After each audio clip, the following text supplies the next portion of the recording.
Почитувани гледачи, добро утро. Ова е првото издание на Утрински печат во 2023 година.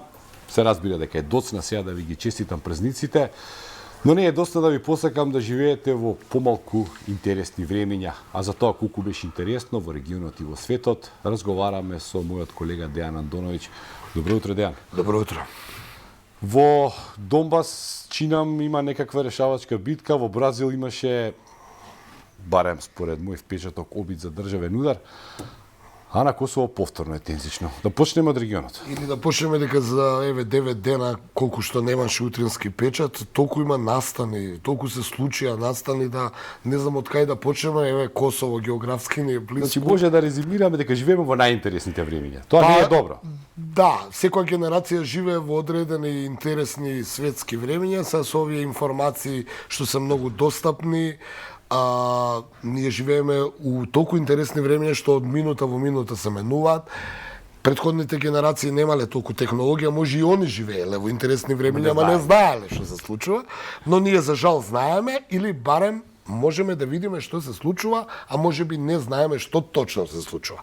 Косово го спомна, Косово, она што е последно како вест, е дека КФОР по 3-неделно разгледување на барањето на официјален Белград, кој повикувајќи се на резолуцијата 1244 на Советот за безбедност, побара враќање на одреден број на српски војници и полицајци на Косово со цел да ги заштити тамошните срби, го одби барањето на Белград под образложение дека нема потреба, бидејќи КФОР, како што и се очекуваше, вели дека има капацитети да ги заштити сите граѓани на Косово, вклучувајќи ги и србите. Она што е протолкувано од Белград е дека одговорот бил очекуван, но не било очекувано дека тоа ќе се случи токму на Бадник, на големиот христијански православен празник Бадник, што го смета како провокација, а дополнително на Бадник се случи и она пукотница на еден косовски албанец кој пукаше со огнено оружје врз две деца, односно врз дете и врз малку повозрасен момче, а на 6 на Бадник... Во друг инцидент беше претепано. Да, тоа се случи ден подоцна, но првим беше овој инцидент, каде што косовскиот албанец пукаше врз децата, бидејќи бил испровоциран, ги видел со Бадниково гранче, кои па се подготвувале тој ден за Бадник, така да тоа добие еден обид за страшна димензија на ескалација на состојбите на Косово. Се разбира, тој беше веднаш уапсен и тој се наоѓа во затвор во моментов. Ќе видиме што ќе биде понатаму. За среќа момчињата не се во животна опасност. Ден подоцна беше претепан уште еден србин, што се толкува дека е обид за некаква ескалација на насилствата. Дополнително, вчера имаше и протести, каде што одредена група на граѓани кои се против српската листа која е поддржана од Белград и Александар Вучич, протестираа против Вучич и политиката на официјален Белград, обвинувајќи го дека ги предал србите на Косово, што па беше протолкувано од медиумите дека тоа е едно руско мешање на официјална Москва или на руски некои структури кои се обидуваат да го дестабилизираат Косово по секоја цена, играјќи на картата на ова што се случува во моментот, а тоа е нестабилна состојба која како замрзнат конфликт подолго време трае на овие простори. Српска листа имаше уште еден, они организираа протест во Стрпце. И тие имаа протести, но тие протестираа практично поради нападот врз децата, овие 3 деца или момчиња, како да ги наречеме, додека оваа другава група протестираше против политиката на Белград и Вучич, кој наводно ги предал србите на Косово. Сето тоа ова што го велам се разбира е она што можеме да го видиме во медиумите. Не би можеле да обвиниме, но подолго време се шпекулира дека на Косово, па и самите белградски медиуми тоа не го кријат, дека на Косово има обид на одредени структури, се алудира на Москва, која наводно сака да го дефокусира ударот што се случува во Украина и на Балканот, а тоа е Косово и веројатно во иднина ќе биде Република Српска, која исто така не е толку многу стабилна. Ќе потсетам само вчера председателот на Република Српска Милорад Додик во рамките на денот на Република Српска, кој Денеска е практично, но вчера беше даде неколку ордени, меѓу кои тоа помина незабележано во нашите медиуми и на Владимир Путин, што јасно според мене и според многумина кои ги следат работите, ја дефинира позицијата како Бања Лука и актуелното раководство, односно Милорад Додик планира да се позиционира во наредниот период.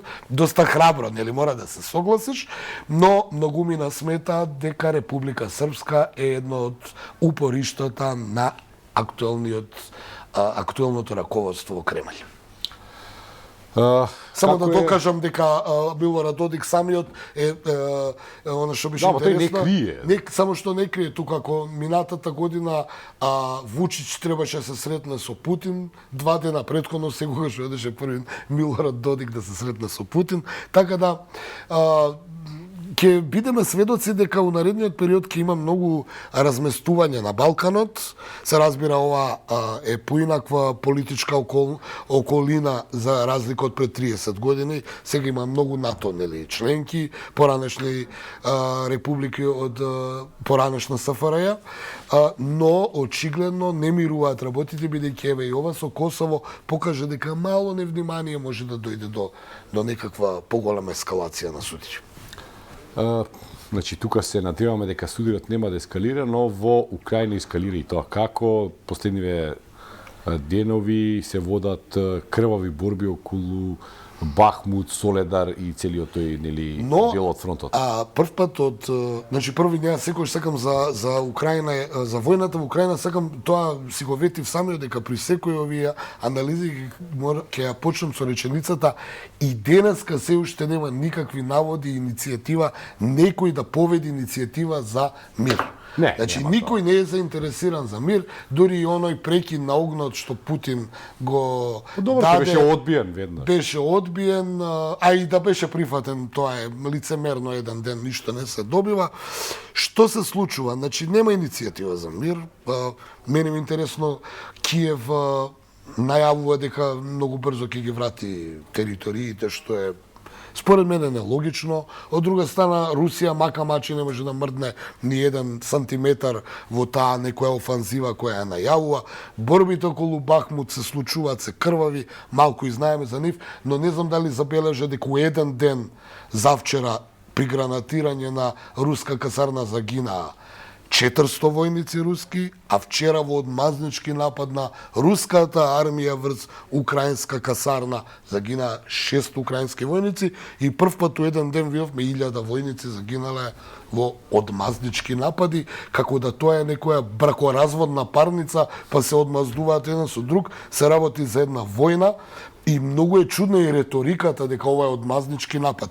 Пази, двете страни се во војна, а овој му се одмаздува на оној ради нападот претходно. Значи една многу конфузна состојба. Го наметна, сепак не се тоа официјални ставови. Сакам да кажам конфузна, не официјални се, бидејќи вчера гласноговорникот на рускиот генералштаб излезе и рече дека се одмазнички напади. Значи една чудна реторика, една чудна пласирање на информации, буквално не знаеме што се случува, борбите околу Бахмут беснеат, последните информации се дека русите освоиле еден коридор кој го отвара коридорот кон Киев. Што тоа значи? Подолго време се шпекулира дека русите би можеле да тргнат повторно на Киев со освојување. Така да ми се чини дека во моментов една филозофска мисла ќе кажам, сега знам дека ништо не знам, многу е конфузно, ќе видиме што ќе се случува. Едно е сигурно, повторно ќе кажам. И натаму нема никаква иницијатива за мир. Го нема Шолц, го нема Макрон да зборува за мир, барем и онака про форма. Гутереш, генералниот секретар на Обединетите нации, ја не ја сваќам веќе ни улогата на Обединетите нации, а и неговата тежина. И папата се откаже од апелите за мир. Путин и Зеленски си гледаат своја работа, американците и НАТО гледаат колку повеќе да и помогнат, условно речено, на Украина со оружје. Последно е дека ќе им бидат испорачани тие борбени транспортери Бредли, ми се чини, беа од типот на Бредли. Зошто го велам ова? Велам дека ништо ново не се случува, а секојдневно има огромен број на жртви.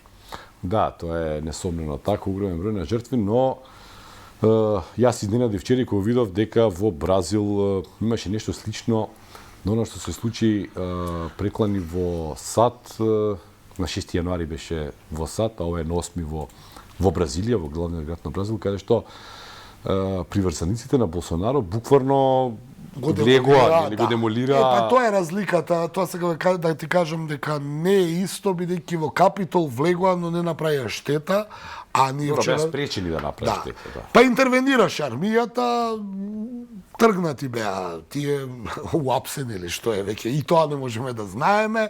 Се врати претседателот Делула во Бразилија утринава.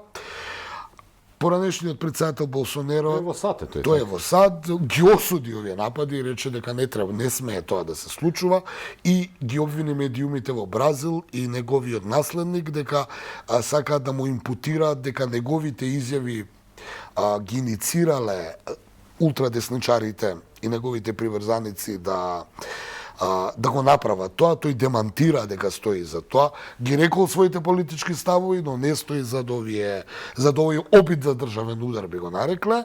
Кој стои за овој државен удар, ќе видиме. Можеме само да интересен е тајмингот. Лула кратко пред тој обид за државен удар кажа дека се залага за што е можно подобри односи со Русија и за градење на тој мултиполарен свет кој нели е во обид да се изгради и баш тогаш се случи тоа, значи можеби ова мене ми наликува на оно што се случуваше и околу Ердоган, ќе потсетам.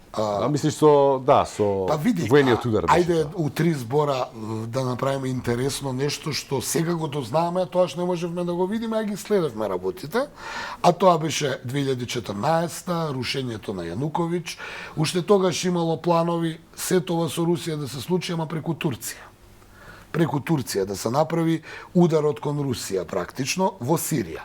И ако ќе те подсетам што беше една од причините уривањето на рускиот авион, да. Кога се очекуваше дека може да дојде до судир меѓу Русија и Турција, но во Сирија, не директно, него таму да биде.